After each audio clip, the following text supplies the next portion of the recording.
What's poppin'? It's your boy Henry. It's very good seeing you, seeing me. Let's get going. So, today we will be analyzing the new album by Architects. It has only been a year and a half since the last album, and I'm stoked. When they released their first single when we were young, I was totally blown away that, hey, are we actually already getting a new Architects song? Well, here they are, a full album with 11 songs, and let's analyze what is there. So I'm a drummer in a band called HorrorDanceSquad. Please go check it out if you have time. We're writing a new LP as I'm speaking to you at the moment, and I was thinking that I'm really into like song structures and how the songs are put together. What are the parts? How much repetition? How the song develops and so on. So why not learn from them, and why not analyze the whole album and check what they have to offer, what kind of patterns they're using, and how they're going from verse to chorus and so on. So let's go through song by song and then do the summaries. So first song on the album is called Deep Fake. We already know it from the singles. Nothing too crazy here. Few things to mention, it's riff, verse, pre-chorus, chorus, then again riff, verse, pre-chorus, chorus, double chorus this time, build up, breakdown, a pre-chorus, a chorus, and a breakdown. Pretty classic metalcore song. It's one of the only songs which actually have like a written breakdown. All the other songs, in my opinion, have like some sort of alteration from the main riff, but this has the only like real good breakdown. It really hits hard, although it's like just on a very simple beat and so on, but that's how they do things nowadays. So really dig that. And one other thing to mention is that there is no like separation between verse and main riff. It's same guitar riff, and what they do, they just play with like different energy levels and removing drums and putting them back in and playing it half time and playing it like on beat. So like not many things in the song, which is actually pretty cool. Let's move to the second one. Second song is Tear Gas. Again, another of their singles. What I want to bring up here is that I really like what happens in the first verse, and especially the conversation between verse and pre-chorus. So haven't like heard it in metal songs lately, not so much that when you're going from verse to pre-chorus, then you're going back to verse. Although the pre-chorus is quite short, it's just 4 bars here, but still it gives you this feeling that okay, it's gonna go to chorus now, but no, it's gonna come back. And I think it's like a nice conversation between those two parts. Other than that, pretty simple song. The whole vibe just mainly sticks with halftime, and here especially you can see that this main riff is just altered to a breakdown. Basically a same thing, just minor details that are changing. And in that sense it's pretty similar to the first one, but just there's no breakdown and there's this altered main riff. So the third song is Split the Bone, and this is the one where they take it down a notch and they introduce a triplet feel, which in my opinion is pretty cool. They will keep the steady beat still, but it's in triplet feel. What they do here is that they start the intro with verse, but like from an electronic perspective. So, and then they go to like actual band verse, which is the same thing, just drums involved and some singing on it. And then again like pre-chorus, chorus, and they end the chorus with just playing a chorus riff, which like altered version again. But I think that is pretty cool as well. And then it's again verse, pre-chorus, chorus. Again like intro-ish verse thingy, and then build up to pre-chorus and chorus, and that's it. Quite a nice song in my opinion, like a really different vibe from the rest of the songs. So fourth song of the album is called Burn Down My House, and this is sort of the ballad of the album in my opinion. Very simple structure. They go from verse to chorus to kind of post-chorus, I guess, and then again to verse, then the chorus, then do this post-chorus thing, then do verse, and then they end up with like fading out outro. What I think it's the same chord progression throughout the song, so it's just basically one riff which they alter a bit, so even doesn't matter if I call it verse or chorus or post-chorus, it's kind of the same thing. And it's, in my opinion, like really cool thing if you can pull this thing off, and I think they did. Fifth song, Living is Killing Us. Well, now we go back to bouncing, and pretty cool structure this time in my opinion. Like they start with the main riff, play it through twice, and then bring in the drums, play it through twice with halftime, and then for 4 bars they bring in chorus riff, which is very interesting in my opinion. And they do like this kind of a breakdown, but it's like a new riff or something like that. So that's pretty cool as well. It's like a new evil chord progression, an epic chorus or whatever you want to call it. But especially the conversation between the main riff and the chorus riff, this is a really cool one here. Sixth song is the first single, When We Were Young, and I just love that song. It's really, really one of my favorites here. What do we have here is that there's a main riff, there's a verse, there's a chorus, and there's a main riff, there's a verse, there's a chorus, there's a main riff, and then there's this main riff but with an added like on the first beat. And that's crazy how they pulled it off as a breakdown. They're playing this main riff 4 times in a song and pretty like long periods of time, and that's just, you know, there's riff, verse and chorus, and that's it. And there's this alternate main riff, but it's a very good example that sometimes you don't need much to really make a good song, and I think they accomplished it very well this time here. So then we have doomscrolling. And when I said to When We Were Young that this is one of my favorite songs, then doomscrolling is definitely in top 3. And it's the only song that starts with a chorus, which is really interesting for me actually. Nowadays you wanna get everything straight away, and all the like top singles, most of them have choruses in the beginning, so you get this engagement up. But this is the only song they have chorus in the very beginning, and it's a very good chorus. And one other thing with that song is that it's the most diverse when we're talking about the rhythms. It has the syncopated fast verses, like on-beat chorus. Pre-chorus have like a nice background, large drums, which really break it down in my opinion very nicely. And then going slow on the build-up side, and then coming in with an extended pre-chorus. And that's super cool that the pre-chorus is almost as good as the chorus, so they can play the pre-chorus longer as well.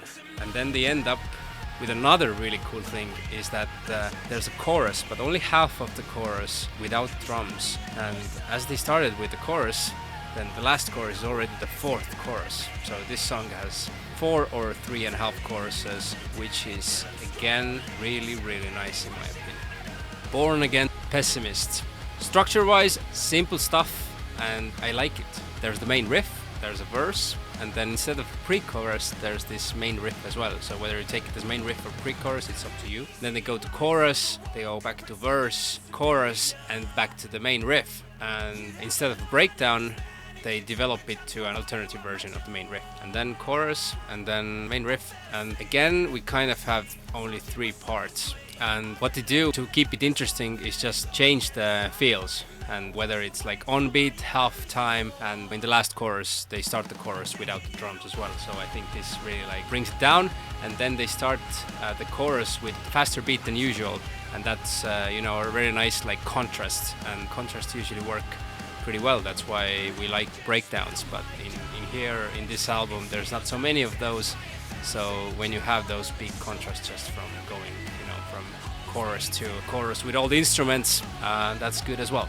So 9th song is A New Moral Low Ground, and damn, I was excited when I first heard that single. This is the energy we want from Architects. This is the banger, double time, fast drumming. Really, really love that thing. Super nice energy with the song.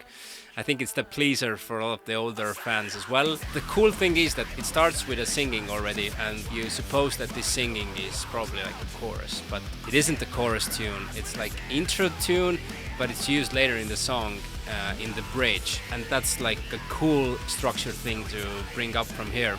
Other than that, it's verse, pre-chorus, chorus, same story as usual. But what happens after this bridge is that it goes to a build-up, and all the metalheads are like, yes, we're gonna have a super nice breakdown. But instead of a breakdown, we get a guitar solo, and that's something we haven't heard for a long time. Damn!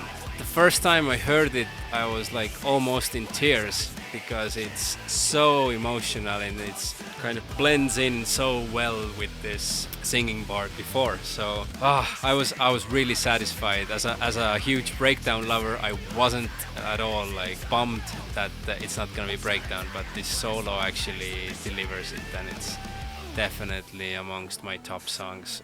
Number 10, All the Love in the World.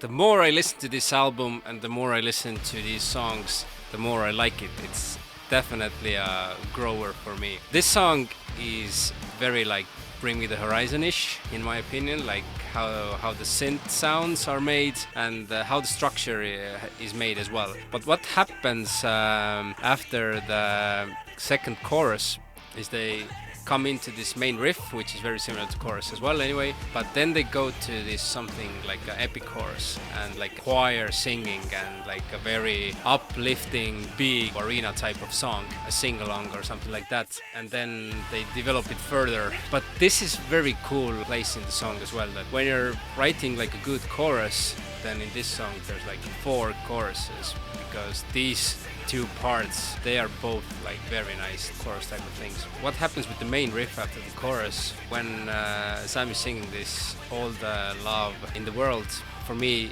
in first place it was too repetitive, but now I'm getting used to it, so maybe it's like super good stadium sing-along that actually makes a point. Last but definitely not least, Be Very Afraid, and you should. It starts with a huge drum break. You know it's gonna be a circle pit. It's this kind of song which I think they wrote that, okay, we need some banger, we need some circle pit moshing song. This is definitely it. What I like about it is that the main riff, the chorus and breakdown as well blends in together very well. Both the main riff and the breakdown is just like simplified alterations of the chorus. And then it's a very active song, and then there's a very big build up in the center, and what it evolves into is this kind of breakdown-ish chorus alternative version, and then back to the chorus, and then we got a tempo drop. Woohoo! And then this tempo drop actually is super nice. What I really like about it is that they do this for the breakdown, but then evolve it to a chorus, and then go back to breakdown and then back to chorus, and then give the outro as well, and end it with a nice like bird singing. Everything is still good, birds are coming up, the sun is shining after you have been through this doom and gloom. So there you have it, 11 Architect songs, fresh, hard-hitting, but there's a few things I want to still kind of point out. When taking all the songs together, then this is kind of their basic song structure pattern. It's the main riff, it's the verse, pre-chorus to chorus, then back to main riff, and then do it once again. Verse, pre-chorus, chorus, and then they usually go to some kind of slower part or build-up, which leads to a breakdown or then alternative version of the main riff. And then they go to chorus, and then they end up with the main riff. A few more things to bring up is that they use a lot of pauses before going to choruses. 7 songs have actually pauses before the first chorus, and 5 of them have 1 bar pause, and 2 of them have 1 beat, so like as their choruses is kind of like epic, simple and straightforward rhythm. That's also one other thing, that 7 of the songs are playing choruses in half time, like basic just on quarter notes, like God. This is kind of a new thing for them, I guess. It was a little bit off-putting at first, but more and more I listen, then actually the songs are quite diverse, so it doesn't bother me that much anymore. But the pause before that really makes the chorus like pop out. chorus is much more huger because there's an empty space before that. Something about song lengths. Quite long songs in my opinion, like in 2022. Shortest song is 3:13, which is the first single when we were young, but others are between 3:30 and 4:20, and 5 of them are over 4 minutes. So I think that's quite a lot. If they are actually moving more towards pop, I would expect them to do more like 2-minute-ish songs, but maybe that's for the next album. And also how they start and end the songs. Like 7 songs start with main riff, 2 start with verses, and only 1 start with chorus. That's, as I told before as well, was quite a surprise for me. And how they end is that 5 songs end with the main riff and 4 with the choruses. Quite a few patterns. They switch it up a bit, but I would say that the whole album is quite safe on the song structure wise. For me, the interesting part was in this Living is Killing Us, where they incorporate main riff to chorus riff, especially like going from chorus to main riff and then back to chorus riff. That's a cool thing. I haven't seen that much before. The solo thing was definitely a cool thing, and just interesting to hear how they alternate the main riff to get a breakdown-ish vibe. And they're going on tour with Biffy Clyro, which is again one of my favorite bands from maybe like previous era, but really seeing that they are taking the kind of next steps to be the more wider audience band as well, rather than just being a heavy hitter. Basically following the steps of Bring Me the Horizon, I guess. But overall, like first listen through, I thought I'm not gonna like that album so much. Making this video and analyzing these songs, I'm starting to love it more and more, and it's definitely like 7.5 out of 10. So looking forward to the next one. I guess it's gonna take a little bit longer this time. I'm always wondering, like, if they want to play songs live, then how the hell do they choose them? Or are they going to just like over 2-hour sets now? Let's see. And as a bonus tip, here's also chorus structures, how the vocal melodies are used in the choruses. If you like what you saw and heard, write in the comments what album do you want me to do next, and hit that subscribe button, like the video. See you on the next time.